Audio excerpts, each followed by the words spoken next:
It was critical because on age 15, well, my mother died. She passed away because she has the heart disease. And it was unacceptable for me. As you can imagine, a teenager, 15. So I lost my mother, and then sadness came to my life. So because I was very alone, I didn't have any brother, no sister. So gradually, I was thinking that why I'm that much alone. One day, I just decided to go to a sport place. And I was walking, and suddenly a very nice and stylish American car stopped in front of me, and two beautiful ladies, they came out. And suddenly they said that in my mother tongue language, which I'm Assyrian, they said, "Hello, Miltan." And they called my name as well. And I was very surprised. I stopped and I said, "Hi." And one of them actually, she said that, "Do you know us?" I said, "No, I don't know you." And immediately, without anything, I don't know, it was very strange. Suddenly she said that, "Well, I'm your auntie, and this lady is your mother." And I said, "What? But my mother, she just passed away." And she said, no, she was your grandmother. This woman is your real mother." And that was the time that I couldn't believe that what I'm hearing about. And then I turned back and I just ran away, and they were calling me to stop me, to talk about me. "Miltan, stop. I went to home and I was very, very upset. I was crying. I was waiting for my father to come back from his work. And once he came, he saw the situation, and he saw that I'm very, very upset. And he said, "What happened?" Then, well, I explained what happened. And he sat there and he said, "Okay, Miltan, sit. And I just want to explain everything for you." And the truth that he told me, although the truth is very good, but it didn't work well for me. And in a moment, what happened? In a moment, well, my mom changed to grandmother. And he himself, my father, changed to grandfather. And I had, well, in my imagination that he was my older brother, he changed and turned to my father. And the worst thing, now a strange woman, she turned to my mother. So you can imagine that how I was upset, and that was the point, that I just wanted to run away from the truth.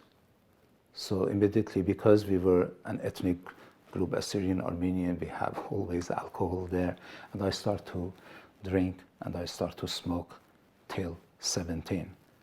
And unfortunately, from 17, I got heavily addicted to heroin. Since 15, I start smoke cigarette, yeah? And immediately, because I like music, I'm thinking that once you feel alone, you go to music, or you just want to do something. And I was just thinking that the music can help me. And so I tried to practice drums. So I was drummist, and still I am drummist, but I don't play that much today.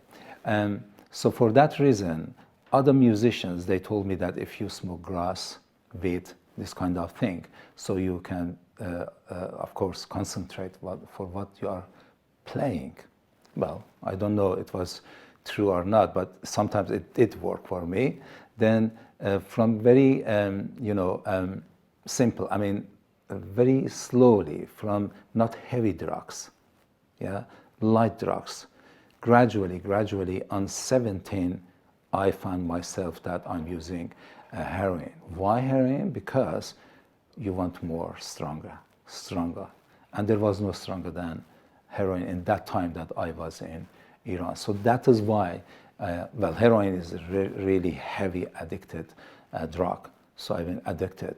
And once I addicted to heroin, I do believe, I'm not just condemning all other addicted people, but I do believe once you are in Iran and you are addicted to heroin, if you want or if you don't want, you are a part of gang. You have to go and do illegal things to get the money back. So because I didn't have any money, and strange thing is that grandfather, supposed to be my father, he died, he passed away. And because I didn't have any place, so I thought that I have to go to my father, because he came back to this city, Urmia, where I was actually there. Then, well, immediately they realized that I am in heavy addicted. So I was stealing and things, and then he threw me out of his house. That was the worst that I went and I slept on the streets. And because of my situation, I had very long hair, and with the beard at that time, because maybe the people said, oh, what was wrong with the long hair? It was wrong because the revelation starts, and they didn't like that. And I had very dirty clothes on me because I was sleeping on the street. So we were waiting for evening time. So it was the winter, and with the group of the gang, I was supposed to go in. And I was just opposite of that shop, and I was waiting for the time, because in Iran, once they want to close the shops, they just bring down a bit. That means that's finished. That was the time that I was supposed to go in, and others they come, and whatever that we wanted to do to get the money or other stuff. And I was just concentrating, on that shop. Suddenly, I saw a very young man, that his name Martin, Eddie, that we call him Eddie. He was my brother-in-law. Actually, no, sorry, brother, step-brother, yeah, step-brother. So, and he indicated his little indicator finger to me, because he knew me. As I told you that I was in my father's house for a period of time. So, but I didn't see him that much. Then he said that, Miltan, Jesus can save you and heal you. As he said this, you see, I was the man, or every addicted man has got many advice from people. Don't do this, don't. But he was saying something strange, that Jesus can save you and heal you. And immediately, because it was very interesting, immediately I asked him, so what I have to do? Then he said that you have to come to our church. He was excited as well, because he thought that, oh, the communication stuff. And I said, okay, where's your church? And he said that Brother Edward's church. And that was the, I tell you, disgusting. Because you know why? I got the hope, but I lost the hope, because I was very against that brother. And the reason, because he was speaking Farsi in our churches. So that I thought, okay, let's see. And he asked me for promise, and then I said, okay, I will give you promise. And I was the man of promise, even in that situation. And he said, you have to come. I said, okay, I will try to do my best, and I will come. I decided to go there without anything that I heard that they gathered on Friday. And that was the Good Friday. I didn't know that. Easter was coming, and I went there. And well, it is a long story. I just tell you in very brief. I went down because it was in the basement. So I went there, and I found that all these people, they are young, mixing with Assyrian and Armenian, and that was very strange. And kneeling down, and they were praying. And Reverend Edward, he was nailed down next to the table of Holy Communion, and he was actually close. All of them, they were closed, their eyes, and actually he was closed, and they were just, somebody was playing guitar, and that was the point. And I hear the guitar in the church, and attract me. Then I went and I sat on there was a tiny hall, and once I sat, and I just wanted to know what they are going to do, because they were telling us that lots of things happening in their church. Suddenly they shivering, suddenly they shouting. And I said, they can't do this in the churches, as a traditional church, And then suddenly I realized from the corner of my left and right eyes, I realized that there are two nice and fat ladies back. And I thought, oh, thank God. So this is the day that he's thinking about me, and my daily bread is there. So I just scratched my hand, and I just tried to open, and I opened actually, and once I just wanted to get anything from there, that was another main thing, that here in my left ear, I heard a loud sound and a voice that it tells me in my mother tongue, Assyrian, Miltan lakha la. That's mean, Miltan, don't do this here. And you can imagine that, well, I was quite sure that nobody was behind me, because I just wanted to sit. I checked everything. So I froze like that. I couldn't do anything, and I scared a lot. And I thought that, oh, I am in the church. And well, slowly I bring my hand back, and I just, pay attention to what they do. And suddenly they turn the light off because they were candles are on. And that was the time that, I woke up from that. And I just wanted to go out. And Brother Edward, well, they realized that I am there. So he came to me and I said, oh, all these bad things that I did to him, now is the time they are going to beat me, to death. But they didn't. He came to me. He shook my hand. He said, welcome, Mr. Miltan. You see, that Mr. Miltan, it was something, Everybody was saying, oi, this kind of things. And then he hugged me. The hug that I received from him, I never received from my father till then. And I saw my Eddie, my stepbrother, he was crying because later I found that he was so excited because he told church, pray for me for 1 year, and now they said that I myself step in. And then he was very excited. And Brother Edward, or Reverend Edward, he just wanted to meet me another date, and he gave me a date. And he said that, Miltan, if you want to come out from this situation that you have, you must submit yourself to the Lord Jesus Christ. Anyway, I went out because it was approaching to the Easter. I just wanted to get money. So I had some of my stuff in my father's home. And then I said to myself, okay, I have to go. And those are mine. And I take them and pieces. And then I sell them and change them to money. Once I went there, because I knew how to open the main door, and my stepmother, she saw me and she said that, Miltan, come in. And they never said this. And once I remembered that I begged for a bread from my own father's house. You can imagine. But she said, no, come, stay and eat. Well, I thought that my father, she said, don't worry about it, come. Why? Because my brother told her. Anyway, so it was nice rice smell, I tell you. And I was very hungry. I ate, and she said, look, you are just stinking, smelling. Go to bathroom and have a shower.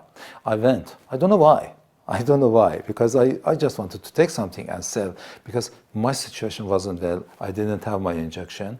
And then I went, and then I realized that she brought me my father's clothes. And they were very short because my father was shorter than me. I was very funny, and then I smell smoke because she turned all my whatever that I had on fire, and I had some for emergency tablets here. And I said, "Oh my God, what did you do?" And then my father came in, and well, once I was showering, yeah. He actually came and she told him that, look, Miltan is here, be kind of with him. And then, well, he was father anyway, so he shouted at me, what are you doing here? I said, well, your wife told me that, come. And he said, go to basement. And that was meaningful for me because many times he tried to help me when I was with him. And then, again, I don't know why, and I went to basement. He brought his chains, always. He had some chains. He brought on chains and he locked me. And this is a long story that twice I opened the locker and I just broke the chain with the file. It took hours. But at the last moment that I was really sneezing and it was terrible, that people that in addiction, they know what I'm saying.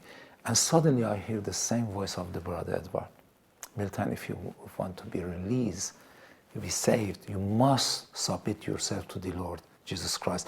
And that was the time that I shouted, Jesus, if you are here, come and save me. And that was, I just closed my eyes and then a hand came upon my head and took a stick, like zigzag stick, full of dirt. That was what I was saying, and took from my head out and just throw it away. And then I opened my eyes. I said, oh, no, it can't be true. But suddenly, it was very strange, like a heat start from my feet, come up, and that is, all my hand, they were shivering like that, stopped, sneezing, stopped, everything stopped, and I felt very healthy. And that is why I started shouting that I've been healed, and they came down, and lots of things happened. But at the meantime, that was the first time that I could say to this gentleman who was my brother and now my father, I called him Dad. I said, Dad, I'm going to forgive you. And he was crying. I myself cried, and we hugged each other. And then, I don't know for what reason, I said to Jesus, because you healed me, because you saved me. I didn't know salvation, anything about it, but later I understand. I said, I'm going to serve you. And from that moment, that was the moment, till now, I promised him, because I told you that I am the man of promise, my word, I'm just serving him.